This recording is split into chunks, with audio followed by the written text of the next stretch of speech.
Yeah. Good morning to all of you. And it is already you heard a paper which spreads across the etymological relevance of Dravidian in Indo-Aryan. Now, what I am going to speak is mostly you must have heard about the linguistic papers.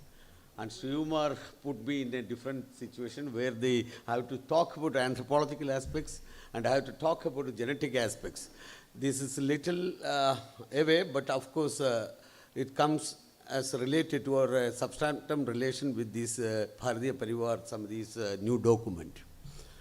Now, this is very significant because even though we are linguists and the whole discussion which now as far as the Dravidian connectivity between Dravidian and Indo-Aryan, which has been posed by Dr. Ravishankar Nair, that you must have seen it's a big question of the homeland inquiries. And there are many other things. Now, mostly the synthesis of disciplines are going on that the one finding of one discipline is getting contested or competed with the other discipline's findings, and that is finding out some kind of interdisciplinary compatibility of these findings. Now, let me go on talking about, this is the outline of my talk. Here, the outline goes like this way. Some of the anthropological matters I have to place before you, especially for the students. Then I have to go to the linguistic diversity, some issues, whatever so far it has been discussed in India. And then comes to the genomic evidences, how the genomics is related to our linguistic archaeology. In that sense, it is related.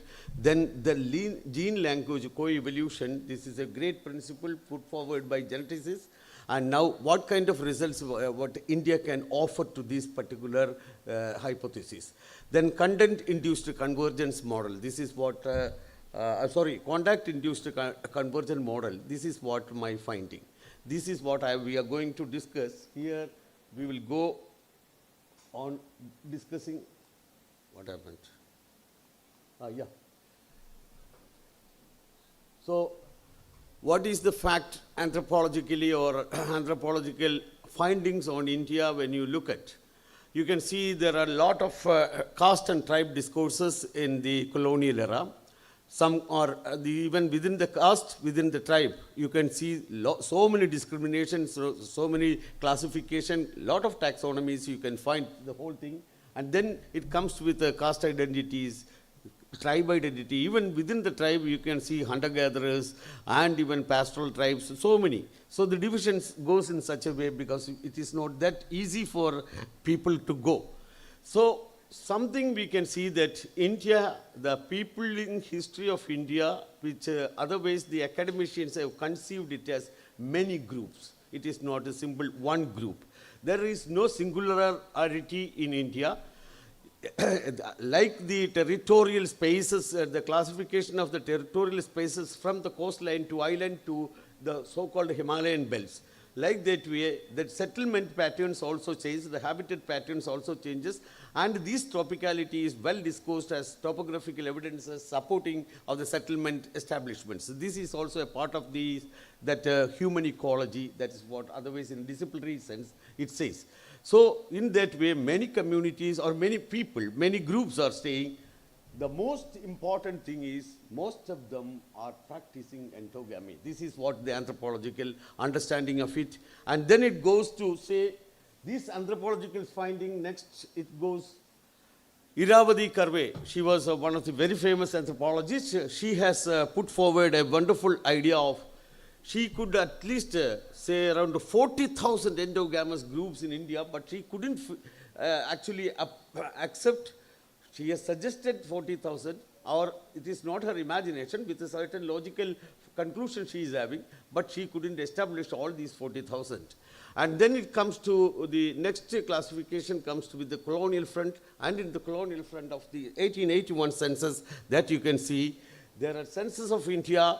It's 1881 says around how many? 11,021. Then in 1931 it goes 4147 groups. Then the last exercise which has been conducted in 90s, that was the people of India study organized or conducted by Anthropological Survey of India. They came with a new finding that stating that 4,635 defined communities here. Up to this time, the people, when you see the colonial ethnographic findings on the Indian people's surface and the post-Indian studies, if you look at the post-Indian studies, they started, though they continued with the same logic of discriminatory, explanatory or whatever the colonial anthropologists or administrators followed, which called the colonial ethnographic studies. And the same kind of principle only followed by the Indian anthropologists also. But at the same time, they could establish there is no clear-cut division between caste and tribe, and then they went for the caste tribe continuum principle. Anyway, this is what. So that means in India, at last we will come to around 4,600 community listing. And then we will go to the next slide. There we can see this is the distribution of it. That means these are communities. Most of the communities are endogamous, and only some communities, especially in Northeast, Kerala, Lakshadweep, in these kind of areas, people or the communities followed exogamy. But as far as linguistics is concerned, we couldn't even so far establish any linguistic exogamy in India. Anyway, this community exogamy is concerned, still in some restricted areas, it is practiced because of the matrilineal line of inheritance, but otherwise it is all continued with the matrilineal line. Or that patriarchal it is well established.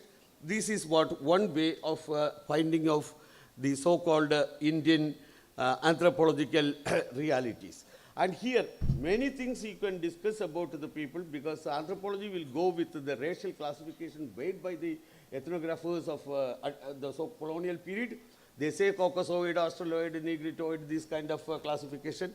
But as far as today is concerned, nobody even accepts the principle of the raciality. That's why I am not entering into those classification at all.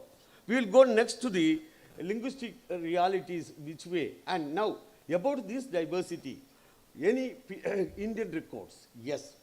First records of diversity, we can say from Megasthenes to Ibn Battuta, and in all these foreign travelers have enlisted or listed some kind of diversity in India. Then even at the people's front or ethnic group front in that way. And other ways, we can see Bhasha Kaudiliam is one of the texts which has very clearly established the diversity. Then Sangam literature is another one which has established this kind of ethnic diversity very clearly. Like that, you have many kind of earlier records we can say, then the colonial records, thereafter the post-colonial records. And post-independence, you can see the Anthropological Survey of India studies or the major studies which have already even mapped the entire peopling of India. Thereafter, no studies have been made, but otherwise, whatever the census operation, they used to operate with the finding out these kind of socio-economic surveys and even ethnic community surveys and habitat surveys. That all make some kind of, some kind of equation or some kind of understanding about a people surface in India. Now, as far as linguistic understanding is concerned, from the very beginning, we know that we were plural, no problem. Number of separate linguistic communities have been recognized, even by colonial surveys also, that is Grierson's Linguistic Survey of India. Then there are many scripts and no scripts. No scripts is still a big problem, especially most of the tribal groups are scriptless in their existence. And many academicians say that they are scriptless, but it is not that. They don't require script. That's why they didn't invent the script. That is the basic logic. Anyway, then linguistic identity, social identity, as well as the cultural identity, all these identities are mixed. And in that way, all the time people talks about identities, whether in terms of language or in terms of their culture or in their social hierarchy or hegemonic structure. Whatever it may be, this is what. The entire linguistic diversity, when you see from the monogamous group or the monolingual group to multilingual group, because it's a very expansion span, what you can see in the whole India, many communities are multilingual, many communities are monolingual. That is entire survey. And then we talks about the linguistic convergence from the socio-linguistic point of view much earlier. Bilingualism and multilingualism have been heavily discussed even at the policy level or the academic level very much. Then the phylogenetic diversity, what we say that number of languages in India is too high, but as far as number of language families in India is too less. That means around 4 was earlier discussed, and then it came around 6. And 6 means, by and large, we know that Indo-European, Indo-Aryan as part of Indo-European, and Dravidian, and also Austroasiatic and Tibeto-Burman as part of the Sino-Tibetan. Earlier, after that, Andamanese language family came in, and thereafter followed the Tai-Kadai family. And that way, anyway, these kind of family structure, or this is phylogenetic diversity, and its distribution pattern is well discussed. And here the problem is that when you map in India, you can see the number of areas where you can see the whole area which is red in color, or there it is all Indo-Aryan, and the blue is marked as Dravidian kind of thing. This is what we normally say. But this is not true at all. When you look at the other map, that map reflects. This is the map which I made 10 years back. Now, even if today if you go, you can see even in many of the Dravidian areas also, you can put Tibeto-Burman also as the presence. That means all linguistic families except Andamanese and Tai-Kadai, or remaining all 4 major linguistic families, definitely they are distributed all throughout India and especially in the mainland. The island is still avoided or accepted, but otherwise in the mainland India, you can see a free transition, free settlement, and free presence of the entire linguistic families in India. This is the current reality. Then we can go to the next slide. Yeah. Now, the number of things, what we have seen, the LSI has made 179 languages and 544 dialects. This is a British India classification, and that, of course, in the British India, they have simply avoided South India, especially Hyderabad and beyond, and also in some other peripheries also they avoided, and also some of the Burman area also was with this part of it. That is, the foreign language presence is around 148 comes within this. Anyway, now then after independence, what was our idea? That we went for a classification study for identifying the mother tongue. Mother tongue is still an undefined word and concept as far as census of India is concerned and Indian linguists are concerned. Yet these census of India under the Home Ministry, they still maintain the word of mother tongue, and they first surveyed in 1961 survey, and then they came with 1652 mother tongues in India. Then it created a policy discourse in India that how we can, because the constitution allows every mother tongue has to be maintained, and education or the primary education should be produced or be distributed in mother tongues. And that is the linguistic rights. Then the entire discussion was about how to maintain these 1652 mother tongues.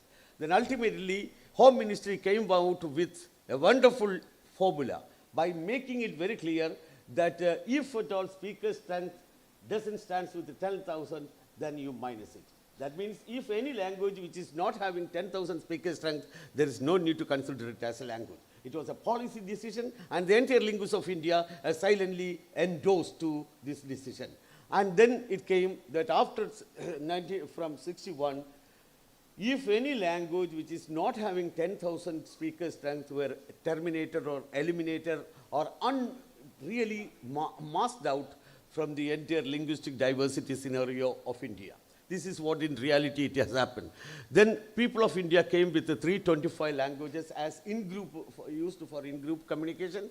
Then out-group communication, mostly the bilingual and multilingual stands were established. Then followed by, there are new linguistic survey of India, and it now comes around more than 1,000 people are suggesting. Anyway, the one reality of the people of India study was that linguistically homogeneous and heterogeneous communities prevails in India. That is very clearly established, and there are a lot of other maps. I don't have time to show you. That means whether how many communities within the state are linguistically homogeneous and heterogeneous. Like that way, we can establish all empirical evidences to show the diversity, how it marks in India. Then there is, followed by People of India, there is another study which came in 1990, that is All India Linguistic Trait Survey, and this is also conducted and organized by Anthropological Survey of India. This All India Trait Survey, which is very clearly making India, it's a cross-linguistic survey. 160 languages and dialects were also covered, and all grammatical structures as well as sentence structure, echo formation and kinship terminology, color, categories and numeral system and social pragmatic structures, especially greeting patterns, everything has been surveyed by this survey. And this survey came with a conclusion that across Indian languages, we maintain a kind of commonality. This is what, in nutshell, you can understand. In many patterns of the sentence structure, as well as in the greeting pattern, as well as in the cultural patterns, you can see everything is almost common, and it is kind of diffused structure across the languages which has been observed. Then followed by,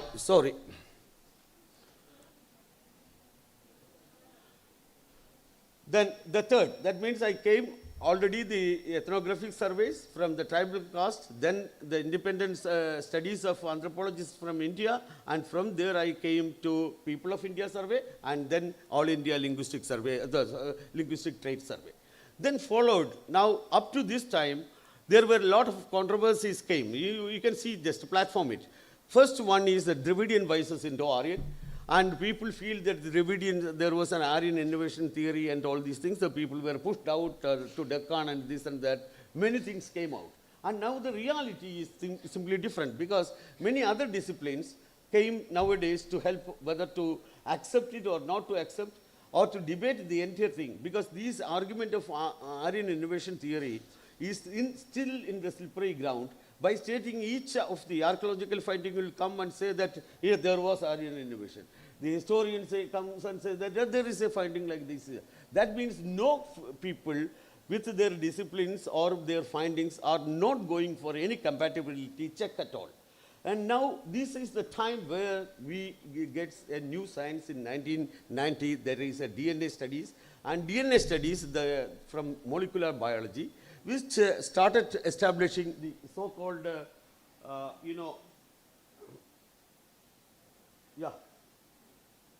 yes. From here, we are getting a high revelation about our evolution. That is, we were otherwise thinking about our immediate ancestors were Australopithecus or Neanderthal kind of thing.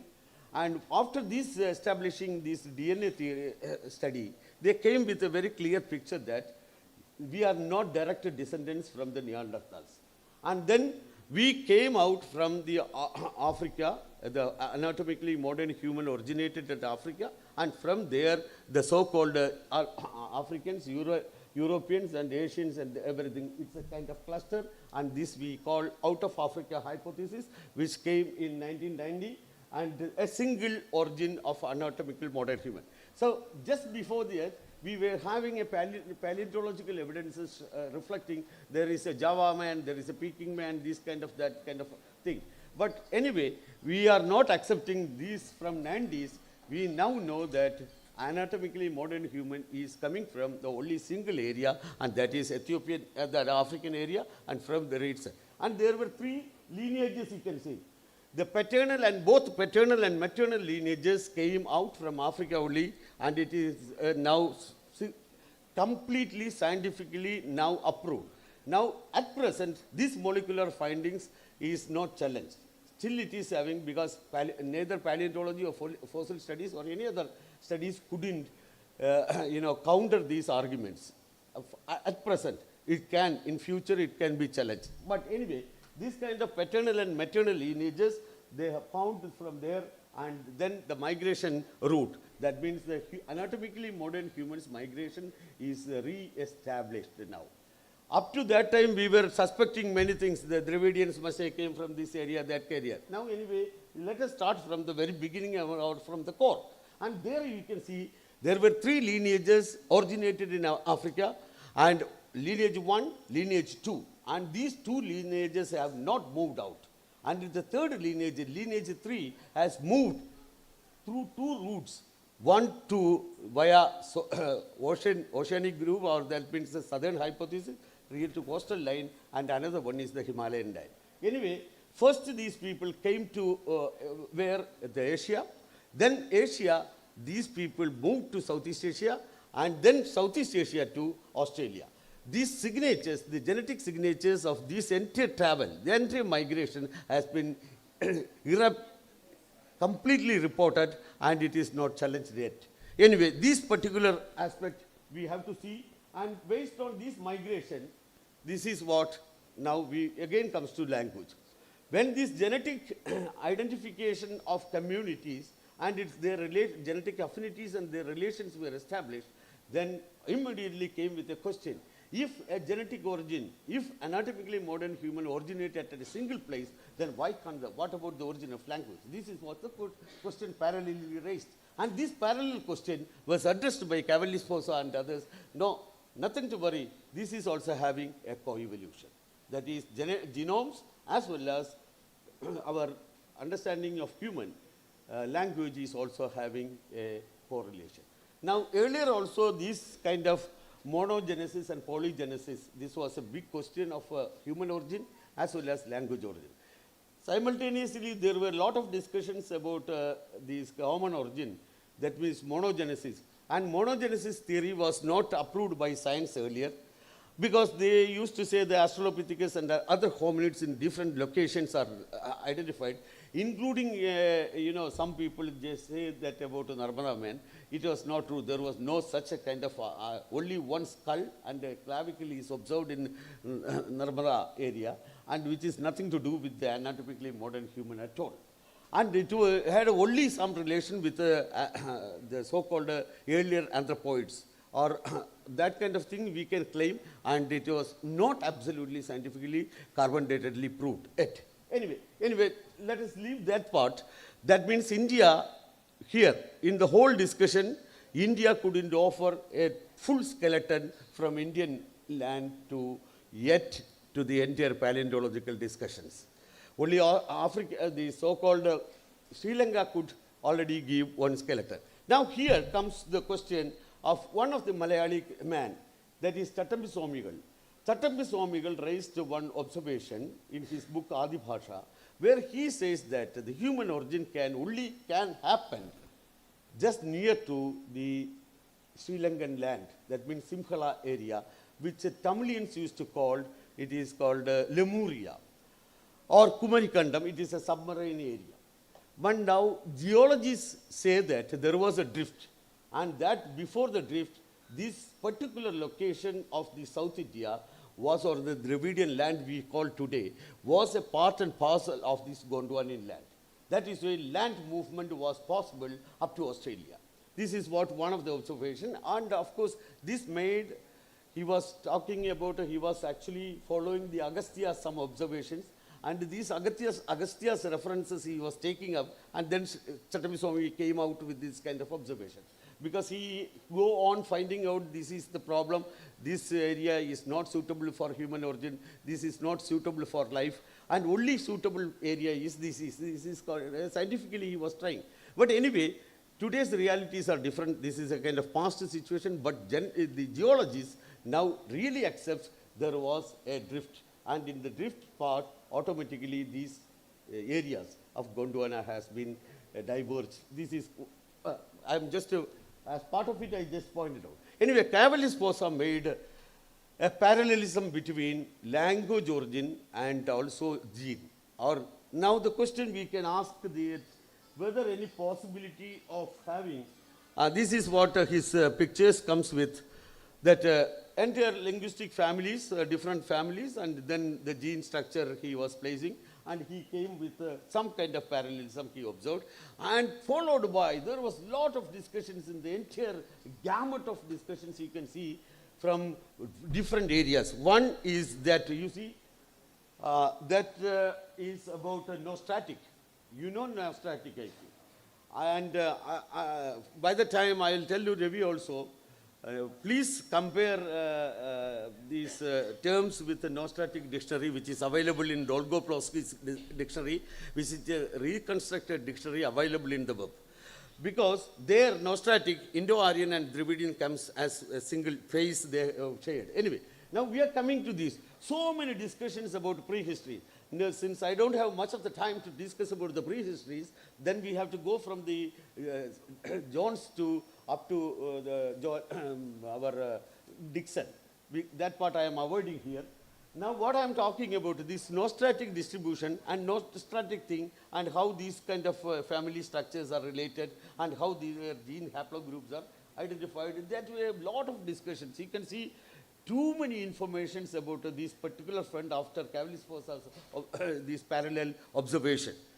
Then it comes, now the question, now we are simply asking certain questions. That is common linguistic ancestry versus genetic ancestry. Is it possible? Now we are just asking, any student can raise this question.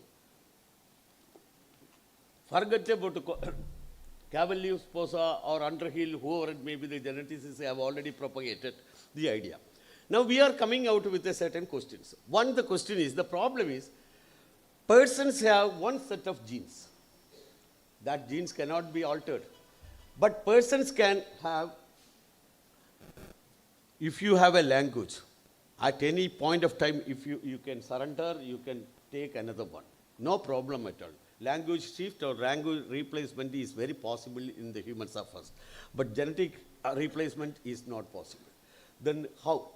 Because I will come to it, my study, then can abandon a language and adopt another language. This is very possible. So, by and large, we can say that language and gene cannot be equated. This is what in principle. Because the assumption of this theory or the Cavalli-Sposa's understanding goes as a parallel descent. And there they say direct association between language and genes. But here, what India can offer in this whole global discourse, this is what our study is going. Now, the latest study, now because latest study is Genome India project. Our Genome India project is a sponsored project by Government of India today.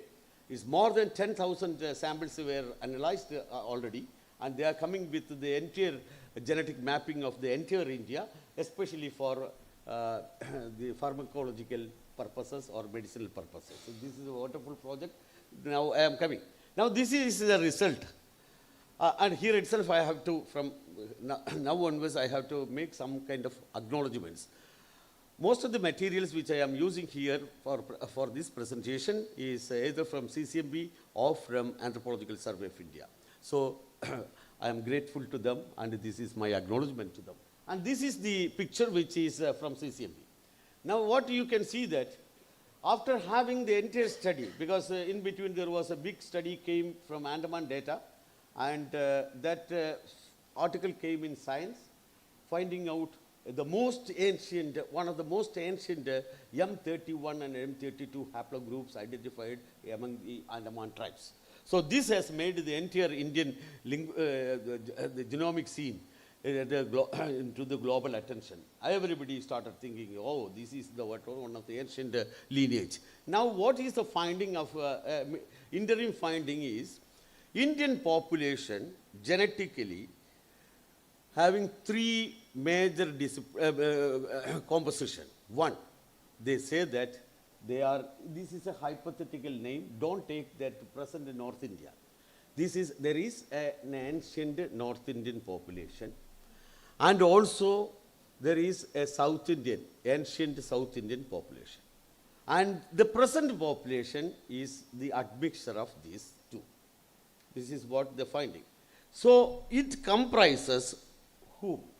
Yeah, I'll tell you the next slide will explain to you how many people. Look, South Asian hunter-gatherers, Iranian agriculturalists, and steppe pastoralists. These were the three groups. Now question is that Indo-Aryan migration and genomics have never supported any kind of such an inflow in India. And whatever population they say with historical evidences or historians claim that there was an Indo-Aryan invasion, but it is not supported by neither by anthropological findings or nor by our the so-called genomic findings. So you forget about that. Now let us go with a fresh mind. Here these three groups were there, and these people had undergone absolute admixture. This is what the genetic, in nutshell, you can understand this much, what the so-called Indian population. And though the population, when you look, you can look at the population in terms of religion, religious diversity, in terms of linguistic diversity, in terms of settlement or habitat diversity, in terms of occupational diversity. So many diversities you can work out. But ultimately, this is what in reality. Now, what kind of evidence we can have this thing? The Indus Valley population, that they say that Indus Valley population is a mixture of Iranian agriculturalists and South Asian hunters. This is what the finding. So as the case with South Asian, that means ancient South Indians also is having. South India, once again I am telling, South Indian doesn't mean the location now. This is a hypothetical category. And the other one is the ancient North Indian. And that is also a hypothetical category. It is nothing to do with the present North India. And then the ancestral North Indian is also having. This is the CCMB's entire results. And now comes to here. Here CCMB undoubtedly say that there was no steppies or any particular group influx in India around 12.5. That means almost 12,500 years back. Up to that, you cannot say that afterwards. Then Indo-Aryan invasion, what we say that afterwards only. But it never happened as far as the genomic results are concerned. Now we will go with the government of India's new policy. These guys, you see, CCMB was there, Anthropological Survey of India, IAC was there, many agencies were going for this genome sequencing. Now government of India took a political decision of including around 26 all India institutions for a complete study or mapping of the genomic structure of the entire India, and they collected already 10,000 samples, and now they came out with a new proposal. This article came in Cell 2025 only. And here the finding is, they too endorse the same finding of CCMP, stating that Indian population comprises of the earlier these hunter-gatherers as well as pastoralists and Iranian agriculturalists, they are saying. At the same time, very beautifully, these people could identify a new, that means 1% to 2% of the presence of a gene flow from the Neanderthal or Denisovans, that means the ancient groups. This is what the present finding. This article came in 2025. Now that means this study, the Genome India project of the Government of India is mainly for the medical purposes only, especially of the recurrent diseases of all kinds of diabetics to the Alzheimer's. All these things have to be identified on family basis and community basis and even territorial basis, and then the pharmacological research have to be improved. That is a huge project is running with more than 26 institutions are involved. Now we will come this thing. Okay, this much we understood now. Now question is, for us it is a question is that because we have to address the parallelism between language and gene, which has been suggested by Cavallis Fossa and the rest of the groups. Of course, it is almost 20 years back. Now, whether gene-language coevolution has appeared in India or not, and what India can offer in this debate, this is what the question. Now, I have made some studies, and that is why, of course, these studies are mainly, you can see that one of the very oldest haplogroup in India, that means Paleolithic or Pleistocene ancestry blamed, this is called M haplogroup. Them means maternally. And what is the general finding of the entire Indian context is, the entire Indian population are maternally almost similar. They all derived from a same mother kind of thing. That means it is an Asian lineage, that is M, haplogroup M. Another one is haplogroup N. And these two lineages are the most prominent one and which is the oldest one. This is what. Then you can see the M lineage 31 and 32 lies with the Andamanese, Wonke and Jarawa of the Andaman area, and remaining many groups you can see in India. Let us come with the language classification of these things. Look, here what you are seeing is, the blue. The blue stands for M, and that the other color is, reflects the haplogroup N. That is the maternal structure of the Indian population. And in the maternal structure, you can see there is Dravidian groups are involved, Tibeto-Burmans are there, Austroasiatic are there, and Indo-Europeans are there. That means all the linguistic family groups are, but it is having shared groups. Genetically, they are all shared structure, you can see. The same blue color you can see.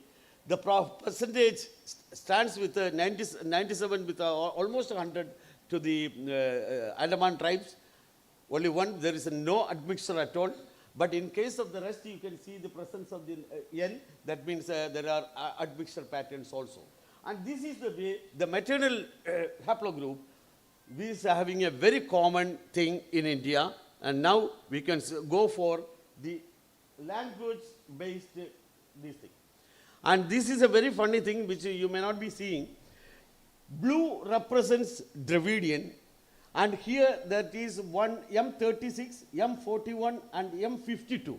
These are exclusively of Dravidian haplogroups. That means it is found only in the Dravidian groups, so far in their analysis. But when it comes to the rest, red is reflects the Indo-Aryan, and then it comes to the next is, red is Austroasiatic, and the brown is Indo-European, and the last yellow is Tibeto-Burman.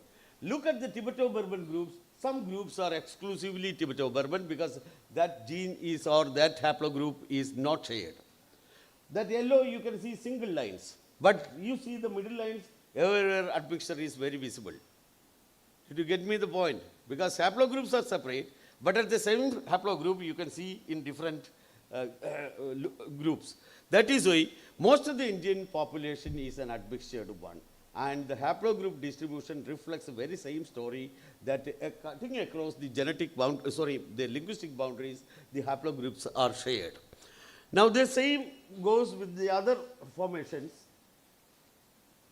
These are all, so many things, around 26 exclusive haplogroups you can see among the Dravidians. Now this is what the findings. Now we will go. This is what the most important area where we are coming to the There are different community listing, and the first communities, and second is the present language group, and the third one is their haplogroup distribution. This is what the analysis where I have contributed. And in this analysis, what I have done is, I have seen the so-called ancestral haplogroup distributions. And in the ancestral haplogroup distribution, cutting across the linguistic boundaries, you can see. And then automatically, you cannot say that this particular one, the so-called M2. M2 is the most oldest one. And the M2 belongs to only single linguistic group. It is not there. That means it is very clear, evidently clear, that there is no question of coevolution with the language at all. Whatever they suggested, it is not working in India. India offers a different kind of admixture and convergent patterns in Indian context. And that is why we have to go with another analysis reflecting gene-language recoupling is evident here in India. This is what. There it says the cavalist forces identified coevolution, but Indian results, whatever Indian evidences, which clearly reflects a different story, telling us that there is no gene-language correlation. Rather, on the other hand, there is no question of language families and genetic lineages are come together.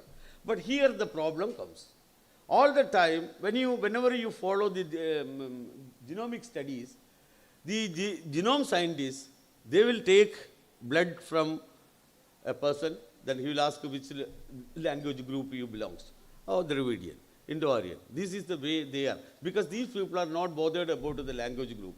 They are only just for enabling that, okay, just attesting that, okay, this particular group. That is why sometime one result or one group of scientists will come with a kind of thing. You see, Munda or the Austroasiatic group is the most ancient group in India. Somebody else will come and say that color of Hyderabad, they reflects is the ancient DNA traits. That is why Dravidians are much ancient. These kind of dialects which is going on day by day in the genomic discourses. You don't bother about it. We have to see the remaining things in a very, what kind of convergent patterns it shares and what kind of admixture it shares. One thing it is very clearly evident by all these real studies have established one reality, that India doesn't have any kind of maternal diversity. It is maternal unity, but India has offered a paternal diversity. And then third thing, caste, religion, and all other, these are social constructions which evolved nothing to do with the people's anatomy or the biological diversity of the people. These social diversities are embedded or enabled later, and these are all social constructions. And social narrations that doesn't make any kind of sensible thing that India is peopled by a single group or other. The Indian peopling, around 60,000, evidently clear that India reflects a huge kind of linguistic diversity from the day beginning. Now we can see from the evidence you have seen, from the pictures you have really realized one reality. There is a genetic continuity from linguistic affiliation is not connected. It is a continuous decoupling you can see. That means gene and language, when you follow, definitely in India, it has a historical trajectories are different. You cannot equate, you cannot say that these are co-evolved. Then these evidence what will tell us a new story, because you cannot take language identity as a predicting factor of genomic identities, or even reverse. That means these are all different way you have to accept it. That means what we say, many of the Indian population still preserve the ancient DNA or the Pleistocene DNA structure or the haplogroup patterns, and still they have modern also. That means this very clearly admixtured genetic structure is evident. And then, these entire Pleistocene lineages still we are having. But what has happened to Pleistocene language lineages? This is a question. Because what we talk about the entire families today, these are all Neolithic linguistic lineages. Nothing to do with the Paleolithic phase at all. Whether it is Indo-Aryan, whether it is Austroasiatic or Tibeto-Burman, all these are reflecting Holocene. Holocene means Neolithic period. Neolithic means after agricultural invention. That kind of expanded language families. Then what happened to the Indian Pleistocene lineages, though we have a lot of haplogroup evidences? Now only one we can say that one is in Andamans, that is the Andaman group of, the other you can see the Paudibuia. A presence of Paudibuia comes to the Orissa, and it comes to an Austroasiatic. There also you can see a slight presence of M31.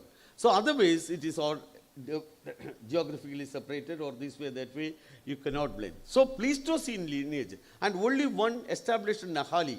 Nahali is part of Korku language of Austroasiatic, and it comes to the almost in the Madhya Pradesh, okay.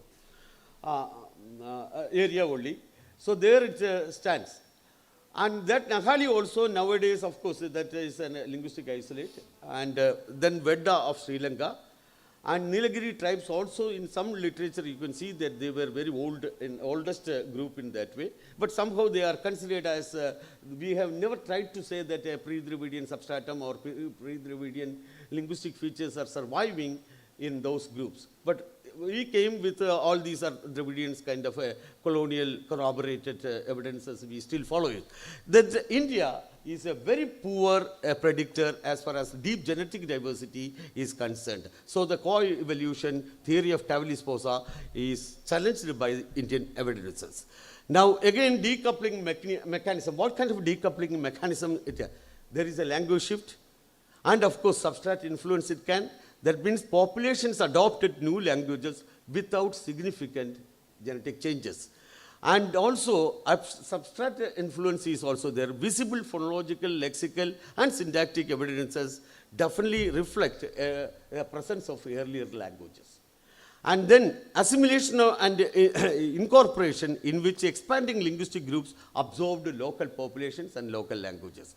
Language boundaries were far, because here language boundaries were not much at all a difficult thing that these genetic features to share.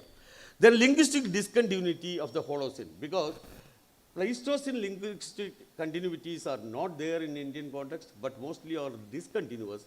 But as far as genetic continuity, when you look at, definitely it reflects the genetic continuity of Pleistocene lineages. This is what, so extensive replacement has happened without population replacement. This is what the reality, the present evidences reflects or suggests to you to understand.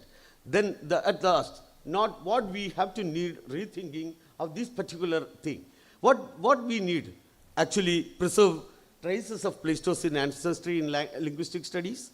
And language reflect Holocene social histories, that is, I told you already. And linguistic phylogeny is Weiss's population histories, and that won't work here in India. Rethinking historical linguistics, and we have to rethink about the presence and functioning level of the historical linguistics by reconstruction must account for layered histories of contact, convergence, and shift. By taking this thing into account, we have to go for the reconstruction then.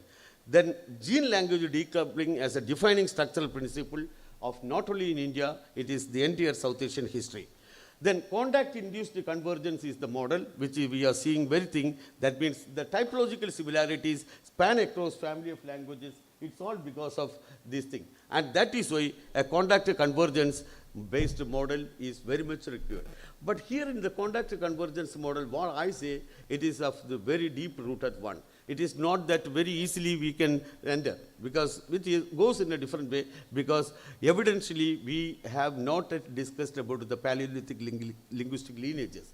And since we have not discussed the Paleolithic linguistic lineages, it is a suggestion which is these evidences demand us to, or promote us to have a rethinking of the aerial as well as these reflecting submerged portion of the Paleolithic lineages. And that is why we need to have a convergent model for explaining Indian framework of language families and like. Thank you.